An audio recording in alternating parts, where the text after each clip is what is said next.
Assalamualaikum warahmatullahi wabarakatuh. Salam sejahtera bagi kita semua. Perkenalkan, kami dari kelompok dengan anggota tim yang terdiri dari Fikri Pramananda, Hafsyah, Fedrik, Muhammad Abdul Halim, dan Muhammad Rifki Ananda.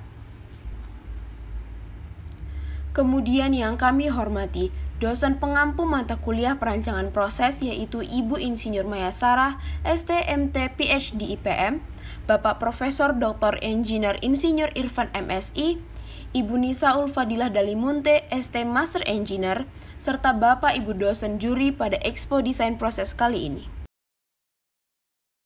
Kebutuhan untuk menggantikan senyawa kimia berbasis fosil dengan sumber yang terbarukan telah meningkatkan ketertarikan untuk menghasilkan platform senyawa kimia yang bersumber dari biomasa lignoselulosa. Furfural merupakan salah satu senyawa turunan furan yang dihasilkan dari fraksi hemiselulosa dari lignoselulosa, yang dipertimbangkan sebagai komoditas senyawa biokimia yang sangat menjanjikan karena dapat digunakan dalam memproduksi beberapa produk seperti antasida, cat, fuel additive, pupuk, serta senyawa kimia lain yang normalnya dibuat dari sumber yang tidak terbarukan. Biomasa lignoselulosa sendiri merupakan material organik yang tersedia sebagai sumber terbarukan meliputi sisa-sisa pertanian, tanaman perairan, kayu, dan sebagainya. Di Indonesia sendiri, kebutuhan furfural masih dipenuhi melalui impor dari berbagai negara seperti Cina, Amerika Serikat, Inggris, Jepang, Singapura, Switzerland, Jerman, dan Spanyol. Impor furfural Indonesia mengalami peningkatan dari tahun 2015 sebanyak 381.360 kg menjadi 666.550 kg di tahun 2019. Diperkirakan, estimasi kebutuhan furfural Indonesia pada 5 tahun ke depan atau tahun 2025 dapat mencapai 962.551,6 kg. Sedangkan Kementerian Pertanian Indonesia melaporkan bahwa Indonesia memiliki luas perkebunan kelapa sawit sebesar 14.677.560 hektar di tahun 2019. Sungguh pengimportan furfural ini cukup disayangkan. Besarnya potensi perkebunan kelapa sawit ini akan menghasilkan berbagai biomasa seperti tandan kosong kelapa sawit, cangkang, dan juga pelepah kelapa sawit. Potensi perkebunan kelapa sawit ini juga didukung dengan adanya 2056 perusahaan perkebunan kelapa sawit yang tersebar di 26 provinsi di Indonesia. Pelepah kelapa sawit sendiri merupakan biomasa terbesar yang dihasilkan oleh perkebunan kelapa sawit dan belum dimanfaatkan sehingga hanya berakhir sebagai limbah perkebunan. Rata-rata berat pelepah kelapa sawit yang telah memasuki masa panen adalah 4 kg per pelepah kering, dengan total produksi pelepah kelapa sawit mencapai 5.500 kg pelepah kering per hektar per tahunnya. Pelepah kelapa sawit termasuk ke dalam limbah basah karena mengandung air sekitar 70-75%, serta mengandung beberapa komponen kimia seperti lignin, selulosa, hemiselulosa, dan komponen lainnya. Melimpahnya ketersediaan biomasa pelepah kelapa sawit, serta belum berdirinya pabrik pembuatan furfural di Indonesia, maka perlu dibuat sebuah prarancangan pabrik pembuatan furfural dari pelepah kelapa sawit sebagai studi awal untuk menggambarkan kelayakan pendirian pabrik furfural di Indonesia. Berdirinya pabrik pembuatan furfural ini diharapkan dapat memenuhi kebutuhan furfural di Indonesia sehingga dapat mengurangi jumlah impor furfural dalam negeri. Furfural yang memiliki rumus molekul C5H4O2 adalah senyawa organik siklik dengan 5 atom karbon sebagai penyusun utama kerangkanya. Furfural termasuk dalam sakarida yang merangsang saraf lidah merasakan rasa manis. Karena banyak dipakai dalam industri pangan, kosmetika, dan obat-obatan, senyawa yang utamanya diperoleh dari sisa panen pertanian serealia ini menjadi komoditas dagang yang sangat penting. Secara kimiawi, furfural tergolong aldehida heterosiklik. Pada suhu kamar berwujud cairan bening sedikit licin dengan aroma seperti almond, dan apabila terpapar udara bebas warnanya akan berubah menjadi sedikit kekuningan. Walaupun memiliki rasa yang manis, furfural sebenarnya dapat digunakan pada pembentukan spandex, yakni serat sintesis seperti poliuretan poliurea kapolimer yang memiliki keelastisan yang luar biasa. Furfural dapat diolah menjadi polyethylene furanoat yang berfungsi sebagai alternatif plastik ramah lingkungan untuk botol minuman ringan. Furfural juga dapat digunakan sebagai perekat kayu untuk menggantikan penggunaan formaldehid karena memiliki ikatan silang yang sangat efisien.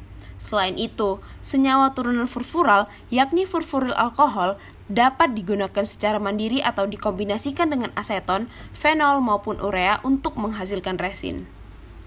Di bidang pertanian, furfural dan turunannya dapat digunakan sebagai fungisida dan nematisida. Furfural juga dapat digunakan sebagai pembasmi hama. Penggunaan furfural di bidang pertanian dinilai relatif aman dan sangat mudah diaplikasikan. Senyawa 5-klorometil furfural dapat disintesis menjadi protein yang merupakan insektisida pyrethrid sintesis.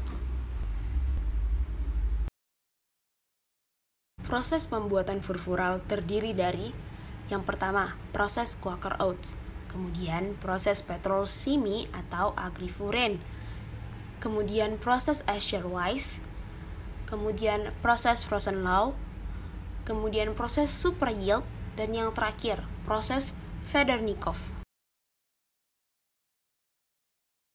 Pembuatan furfural dari pelepah kelapa sawit dengan proses super yield terdiri dari 3 tahapan sebagai berikut.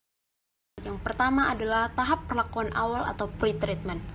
Pelepah kelapa sawit diangkut menggunakan belt conveyor menuju crusher untuk memperkecil ukuran pelepah. Hasil dari crusher masuk ke dalam hopper untuk menentukan jumlah pelepah yang akan masuk ke reaktor. Pelepah selanjutnya diangkut menggunakan bucket elevator menuju reaktor. Air yang berasal dari unit utilitas dengan suhu 30 derajat Celcius dan tekanan 1 atm diumpankan ke dalam mixer. Selanjutnya, asam fosfat dengan kemurnian 85% dimasukkan ke dalam mixer agar bercampur secara homogen hingga diperoleh konsentrasi asam fosfat sebesar 50%. Larutan asam fosfat kemudian diumpankan ke dalam reaktor untuk digunakan pada proses hidrolisis pentosan dan sintesis furfural. Kemudian dilanjutkan dengan reaksi hidrolisis dan dehidrasi. Reaksi hidrolisis dan dehidrasi berlangsung dalam reaktor fixed bed. Asam fosfat yang digunakan adalah 2% dari total pelepah kelapa sawit yang masuk. Setelah semua bahan baku masuk ke dalam reaktor, reaktor kemudian dipanaskan hingga temperatur 240 derajat Celcius dan tekanan 30 atm dengan mengumpankan steam. Selama proses pemanasan singkat tersebut, uap mengalami kondensasi sehingga meningkatkan kadar air dari bahan baku. Kemudian, katup masukkan steam ditutup dan katup keluaran produk dibuka sehingga menghasilkan produk uap furfural dengan laju alir yang kecil. Keluarnya uap furfural ini diakibatkan adanya dekompresi secara bertahap, sehingga temperatur di dalam reaktor menurun secara perlahan hingga 180 derajat Celcius dengan tekanan 18 atm. Setelah itu, katup 3 ditutup agar proses dekompresi tertunda dapat dimulai. Proses pemanasan diulang sehingga tekanan dan temperatur dalam reaktor kembali naik dengan menambahkan steam. Lalu proses dekompresi tertunda diulang kembali. Ketika tidak ada furfural yang diperoleh, maka proses dehidrasi biomasa di dalam reaktor dihentikan dengan membuka katup keluaran residu. Yang ketiga atau yang terakhir adalah proses pemurnian furfural, di mana uap produk yang telah meninggalkan reaktor dikondensasi pada tekanan atmosfer. Produk keluaran kondensor diumpankan ke dalam ekstraksi dan ditambahkan toluena untuk memisahkan furfural dari asam fosfat. Campuran toluena dan furfural lalu dialirkan ke preheater untuk dipanaskan lalu didestilasi untuk memisahkan toluena dari furfural. Produk atas kolom destilasi merupakan toluena, sedangkan produk bawah merupakan furfural. Toluena dipulihkan untuk dikembalikan ke tangki penyimpanan toluena, sedangkan furfural didinginkan lalu dibawa ke tangki penyimpanan furfural. Asam fosfat keluaran ekstraktor dipanaskan di preheater dan didestilasi untuk memisahkannya dari kandungan air. Asam fosfat yang telah dipulihkan lalu dikembalikan ke tangki penyimpanan asam fosfat.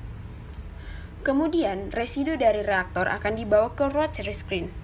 Hasil dari rotary screen yang berupa padatan diproses lebih lanjut untuk dijadikan sebagai arang briket sehingga dapat digunakan sebagai bahan baku boiler. Sedangkan yang berupa cairan diproses lebih lanjut di unit pengolahan limbah. Demikianlah pemaparan kami mengenai pembuatan furfural dari pelepah kelapa sawit dengan proses supra yield. Kami ucapkan terima kasih. Salam sejahtera bagi kita semua.